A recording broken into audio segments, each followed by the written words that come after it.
everybody. Hope you're having the best day of your life. If you woke up in America this morning, congratulations. You truly are the 1% of all time, and I believe that with all my heart. Today, I get to tell an amazing story about one of the greatest Americans to ever walk the face of the earth. As a young man growing up, the major influences on my life are hands down, no contest, Jesus Christ, my mom, my dad, and Booker T. Washington. Booker T. Washington, one of the most amazing individuals to ever walk the face of the earth. Booker T. Washington, I, as a young man, went to a garage sale one day and I picked up this autobiography called Up From Slavery for 10 cents. And I am telling you that if I would have paid $10,000 for that book, it would have been worth it. I'm sure the people at the garage sale would have probably liked that too, but it changed my life. This guy's attitude on the world was amazing. He refused to be a victim, all right? This guy was born a slave, and he refused to be a victim. His thoughts were pretty amazing. He thought the way that you overcame racism in America is by being the best at whatever you do, okay? He said that whatever you do it to the best of your ability to reflect positively upon your race and your religion. And this changed my life. In Up From Slavery, Booker T. Washington tells the story of, as a young man, as a slave, that he was treated like an animal. He was about his master's business all the time. He doesn't ever remember a time when him and his family were able to sit down at a table and eat together. They ate like animals. They ate on the fly. They got a drink of water here, a drink of milk there, a piece of meat here, whatever it might be. He had nothing, all right? He was treated like an animal. Then when he was 9 years old, his mom and his siblings and him were there when a writer came up and announced a proclamation. It was the Emancipation Proclamation, and Booker T. Washington was declared a free individual in that moment. His mom never thought she'd ever see this day. She broke down in tears and she kissed all of her children, and she quickly moved to West Virginia where her husband lived. He had escaped during the Civil War, and he escaped to West Virginia. It was a free state at the time. Young Booker T. Washington, at 9 years old, this guy who was a slave, who was treated like an animal his whole entire life, this guy sets out to learn how to read. He teaches himself how to read. He takes his education seriously. And all the people around him do not understand why he is so stoked about being educated, learning how to read, and improve himself to be something special. They keep trying to make him a victim, and he absolutely refuses. He rejects that victim mentality. He rejects that slave mentality. And Booker T. Washington goes on to change the world. This guy was not afraid to work hard. He worked in the mines of West Virginia before he set off to improve his education, to become somebody in this world. By the time of the end of his life, Booker T. Washington, 1915, Booker T. Washington was the founder of Tuskegee Institute. This institution had an endowment of over $2 million when he died. This institution had 1,500 students, 200 faculty, and taught trade and academic degrees. He would not allow his students to graduate with just an academic degree or with just a trade. They had to have both. He wanted them to have an academic degree, and he wanted them to have a trade. His logic being, if you couldn't use your academic degree, you could use your trade. But Booker T. Washington looked at the world and said, the way you overcome racism in America is to be the best at whatever you do. He said that the way we got here was wrong. There was nothing right about it, but his mentality was, is there a better place to be in the entire world? And he didn't believe there was.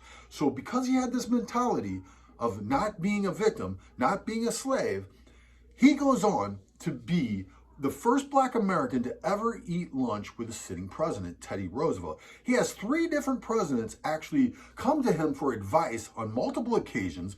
He befriends some of the most influential individuals in the world at the time, the founder of Easton Kodak, the founder of Standard Oil, and the founder of Sears and Roebuck.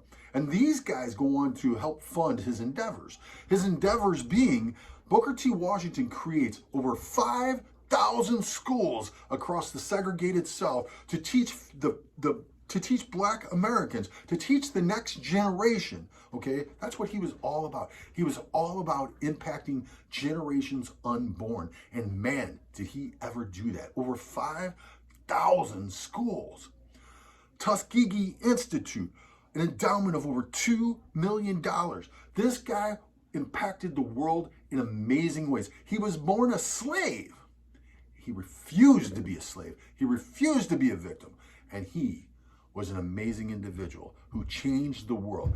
Without Booker T. Washington, can you imagine if he would have bought into that slave mentality, if he would have allowed those people to talk him into believing that he was a victim, that he was targeted, okay? He actually overcame real racism. This guy was a slave. Then he was raised, he was fighting in the segregated South, Jim Crow, the whole 9 yards, the KKK, all of it in full fury. He starts 5,000 schools, Tuskegee Institute. This guy changed the world. If he would have bought into that slave mentality, nothing would have happened. The world would have been deprived of this amazing man. The world would have been deprived of those 5,000 schools and all the students that came from him. The world would have been deprived of Tuskegee Institute and all the amazing things that it did to change the world. Booker T. Washington was a great man. And you know what else would have happened? This man right here would not be the man I am today. My wife and children and everybody who's ever been blessed by my hard work and determination would all have been deprived of that, okay? Booker T. Washington was an amazing American. He was an amazing human being, and he's an amazing example for all of us. I picked up his book. He died in 1915. I picked up his book sometime in the late 80s, 75 years after this guy died, and he changed my life. The challenge for me and the challenge for you is to live our lives in such a way that if somebody picked up our autobiography in 75 years, that they would be transformed by our lives, that they would be inspired to be better human beings, to be better people, to not be victims, okay? This is an amazing story. Booker T. Washington was an amazing man.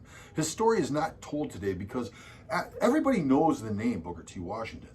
That still hangs around. But his story isn't told today because after he died in 1915, his enemies, his political enemies, most of them up in the north. See, Booker T. Washington did everything he did in Alabama. I mean, Tuskegee, Alabama. He was in the heart of the beast. He was in the heart of the beast. The Democrat racists controlled everything. The KKK, the whole 9 yards.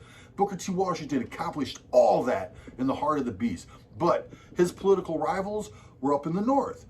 Guys like W.B. Du Bois and the founder of the NAACP. And they didn't like Booker T. Washington's message. W.B. Du Bois believed that the way you overcome racism is by politics. You pass laws and you force people to comply.